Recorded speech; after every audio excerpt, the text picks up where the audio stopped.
Agama Samawi atau agama Abrahamik yang biasanya juga disebut agama langit adalah sebutan bagi agama-agama yang ajarannya didapatkan langsung dari Tuhan melalui perantara nabi. Tiga agama yang disebut sebagai agama Samawi yaitu agama Yudaisme, Kristen, dan Islam. Agama Samawi juga dikenal sebagai agama yang menganut monoteisme. Agama Samawi lahir di wilayah Timur Tengah, yaitu wilayah yang saat ini dikenal berada di wilayah Israel dan Palestina. Agama Samawi lahir di wilayah Timur Tengah melalui Nabi Abraham atau Ibrahim sebagai perantara Tuhan dan manusia. Keturunan Nabi Abraham kemudian meneruskan ajaran-ajaran Tuhan kepada keturunannya. Agama Yudaisme kuno yang dianut oleh orang Yahudi adalah agama Samawi pertama. Agama Yudaisme kuno mengajarkan tentang kehidupan surgawi di akhirat. Agama Yudaisme, Kristen, dan Islam adalah tiga agama Samawi yang banyak dianut oleh manusia dari segala belahan dunia. Kemunculan agama-agama Samawi berasal dari akar yang sama, yaitu mengakui Nabi Abraham atau Nabi Ibrahim sebagai pembawa wahyu Tuhan. Wahyu yang diterima Nabi Ibrahim di wilayah yang sekarang dikenal sebagai wilayah Timur Tengah juga menjadi titik awal, yang kemudian dalam perjalanannya lahir agama-agama Samawi. Meskipun agama-agama Samawi berbeda, tetapi ketiga agama tersebut selain mengakui Abraham sebagai perantara Tuhan, juga meyakini bahwa Adam sebagai manusia pertama ciptaan Tuhan dan menjadi unsur teologis yang menguatkan bahwa Tuhan adalah Sang Pencipta. Persamaan ketiga agama Samawi adalah percaya adanya satu Tuhan atau monoteisme. Agama Yudaisme, Kristen, dan Islam meyakini bahwa perintah Tuhan atau Allah turun ke bumi melalui nabi-nabi.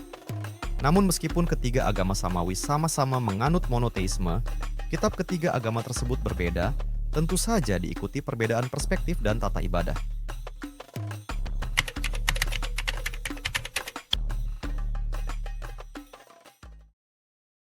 Yahudi adalah agama monoteisme tertua yang sudah ada sejak sekitar 3.000 tahun lalu. Agama Yahudi merupakan salah satu dari agama Samawi atau agama yang berdasarkan wahyu Allah. Yahudi berasal dari kata Yahud, yang diambil dari kata Hada Yahudu, berarti kembali. Agama Yahudi dapat berkembang luas berkat peran Nabi Musa yang diberi wahyu oleh Allah berupa agama Yahudi. Sejarah lahirnya agama Yahudi tidak bisa terlepas dari sejarah bangsa Yahudi itu sendiri. Pada 1900 sebelum Masehi, Ibrahim atau Abraham bersama dengan para pengikutnya memutuskan untuk kabur dari Mesopotamia guna menghindari tekanan dari penguasa zalim, yaitu Raja Namrud. Lalu, orang-orang yang melarikan diri ini disebut sebagai Ibrani, artinya orang yang menyeberang. Dalam kitab Taurat disebutkan, Ibrahim adalah orang Yahudi pertama yang disebut sebagai Ibri atau Ibrani. Setelah Nabi Ibrahim wafat, kepemimpinan bangsa Ibrani dilanjutkan oleh putranya, Ishak.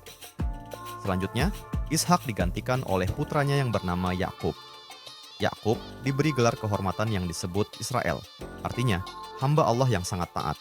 Yakub diketahui memiliki 12 orang anak, yaitu Ruben, Simeon, Lewi, Yehuda, Zebulon, Isakhar, Dan, Gad, Asher, Naftali, Yusuf, dan Benyamin. Anak cucu Yakub inilah yang kemudian dikenal sebagai Bani Israel atau anak cucu Israel.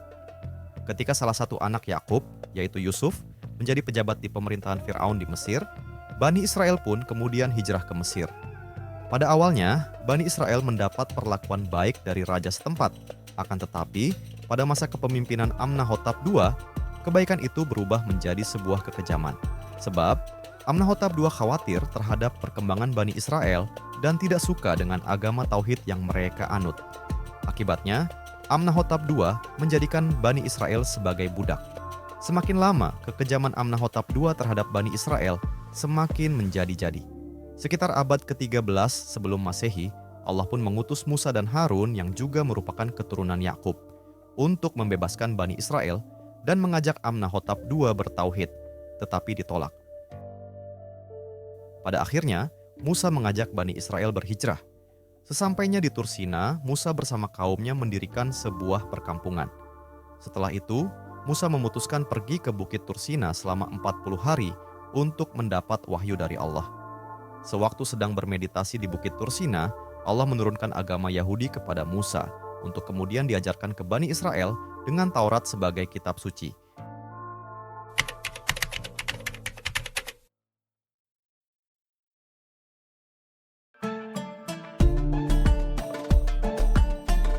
beratus-ratus tahun telah berlalu adalah Yesus alias Nabi Isa yang merupakan nabi yang diturunkan Allah kepada Bani Israel.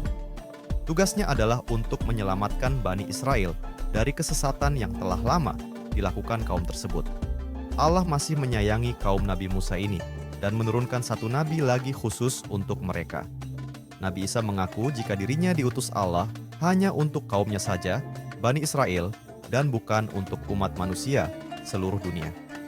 Di dalam Injil sendiri ada peristiwa di mana Yesus menolak seorang wanita Kanaan, Palestina, yang meminta anaknya disembuhkan dari kemasukan setan. Yesus menolak dan mengatakan, "Aku diutus hanya kepada domba-domba yang hilang dari umat Israel." Yesus sendiri menolong perempuan itu juga, namun tidak menyuruh perempuan itu untuk pindah keyakinan. Penegasan itu juga nampak dari pesan Yesus kepada para muridnya yang mewanti-wanti mereka untuk tidak menyebarkan ajarannya kepada orang selain dari Bani Israel. Ke-12 murid itu diutus oleh Yesus dan ia berpesan kepada mereka, "Janganlah kamu menyimpang ke jalan bangsa lain atau masuk ke dalam kota orang Samaria, melainkan pergilah kepada domba-domba yang hilang dari umat Israel." Telah jelas bahwa Yesus menegaskan dirinya hanya untuk Bani Israel. Namun, para misionaris mengklaim bahwa hal itu hanya berlaku sebelum kebangkitan. Setelah dibangkitkan, maka misinya untuk umat manusia seluruh dunia. Perubahan mendasar ini berangkat dari ajaran Paulus, seorang Yahudi dari Tarsus yang mengaku-aku sebagai murid Yesus. Ajaran Paulus inilah yang mempengaruhi Injil-Injil yang ditulis sesudahnya, yakni Injil Markus 55 Masehi, Injil Matius 60 Masehi, Injil Yohanes 80 Masehi, dan Injil Lukas 60 Masehi. Paulus, Yahudi dari Tarsus, di dalam banyak ayat Injil digambarkan sebagai seorang murid yang banyak tidak patuh pada Yesus. Bahkan Yesus dalam banyak ayat memarahi dia hingga menendangnya. Paulus inilah yang kemudian mengubah ajaran Nabi Isa yang berhaluan paganisme Yahudi. Namun, hal ini terjadi tidak terlepas dari kondisi sosial budaya bangsa Yahudi sebelum masa Nabi Isa turun. Minimal ada 3 kondisi yang bisa kita telaah. Pertama, akidah orang-orang Yahudi telah terkontaminasi kepercayaan paganisme Babilonia. 586 sampai 535 sebelum Masehi, bangsa Yahudi berada di pengasingan di Babilonia yang masyarakatnya menyembah berhala. Kedua, pada tahun 334 sebelum Masehi, Alexander Raja Yunani menguasai bangsa Yahudi dan menyebarkan paham filsafat yang kemudian mempengaruhi pemikiran orang-orang Yahudi. Ketiga, bangsa-bangsa yang menaklukkan orang-orang Yahudi adalah penganut politeisme. Ini pun berpengaruh kepada akidah bangsa Yahudi. Ketika Nabi Isa menyampaikan ajaran Allah, pengaruh kepercayaan paganisme memang sudah mengakar kuat di tengah-tengah masyarakat, maka terjadilah penyimpangan pemahaman oleh Paulus terhadap ajaran yang dibawa Nabi Isa. Paulus pun mengklaim bahwa telah bertemu Yesus, Isa, dan diangkat sebagai rasulnya. Ia kemudian mengajarkan ajaran Isa yang telah dicampur adukan dengan filsafat Yunani dan paganisme. 3 abad setelah peristiwa penyaliban, pengikut ajaran Nabi Isa berkembang dengan beragam corak pemahamannya. Terjadi bentrokan di antara mereka, antara kalangan yang pro ajaran tauhid dari Nabi Isa dengan yang kontra. Mereka yang kontra notabene adalah kelompok pro ajaran Paulus yang paganis. Peperangan ini sampai mengancam keutuhan kerajaan Roma. Karenanya, atas usulan Konstantin, diadakanlah muktamar di Nicea pada tahun 325 Masehi yang dihadiri sekitar 2.000 orang dengan pendiriannya masing-masing. Terjadi perdebatan yang sengit dan tak ada titik temu. Akhirnya Konstantin yang cenderung pada paganis memanggil 318 orang yang berfaham Paulus dan menyatakan dukungannya. Setelah itu muktamar dilanjutkan, sementara itu peserta lainnya melakukan walkout. Di dalam muktamar ini banyak dipilih doktrin-doktrin dan syiar-syiar ibadah secara voting, tanggal Paskah, peranan uskup, dan tentu saja tentang ketuhanan Yesus. Setelah itu diadakanlah revisi terhadap Injil, sementara Injil-Injil lain yang bertentangan dimusnahkan. Dan orang yang berani membaca Injil terlarang itu akan dicap sebagai pengkhianat.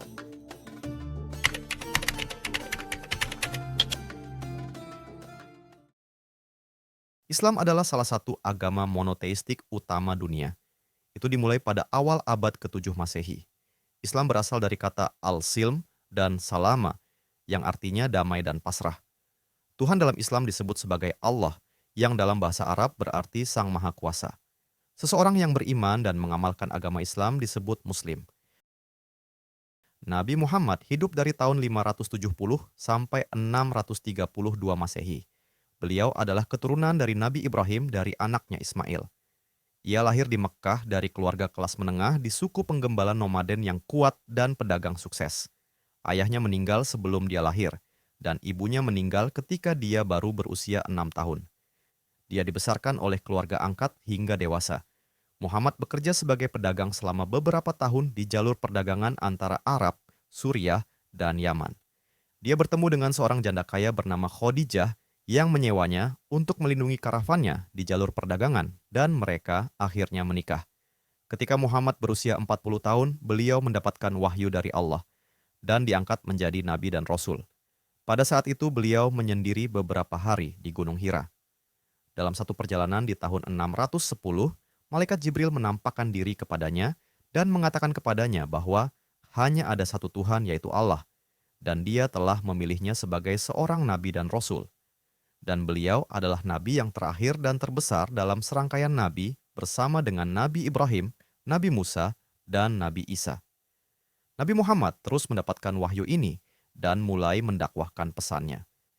Beliau segera mendapatkan banyak pengikut, namun keyakinannya hanya pada satu Tuhan mengecewakan orang-orang yang menyembah banyak dewa. Karena pada saat itu Mekah dikuasai oleh penyembah berhala dan penuh dengan patung-patung berhala. Mereka takut ajaran Muhammad akan mengecewakan dewa-dewa kafir yang melindungi perdagangan mereka. Pada tahun 622, Nabi Muhammad, keluarganya, dan para pengikutnya dianiaya karena keyakinan mereka dan terpaksa harus melarikan diri dari Mekah ke Madinah. Perjalanan dari Mekah ke Madinah disebut hijrah. Mereka disambut di kota Madinah dan dapat dengan bebas menjalankan agamanya. Di sana masjid pertama dibangun, yang hingga sekarang disebut Masjid Nabawi atau Masjid Nabi. Pada saat itu kaum musyrik di Mekkah mencoba berperang dengan kaum muslimin di Madinah. Setelah beberapa pertempuran, kaum muslim mengalahkan para penyembah berhala, dan pada tahun 629 Nabi Muhammad kembali ke Mekkah dengan 1.500 mualaf dan menguasai kota. Selama 2 tahun berikutnya, sebagian besar jazirah Arab masuk Islam. Nabi Muhammad meninggal pada tahun 632 Masehi sebagai pemimpin Islam yang berpengaruh dalam peradaban dunia dan penguasa Arab Selatan.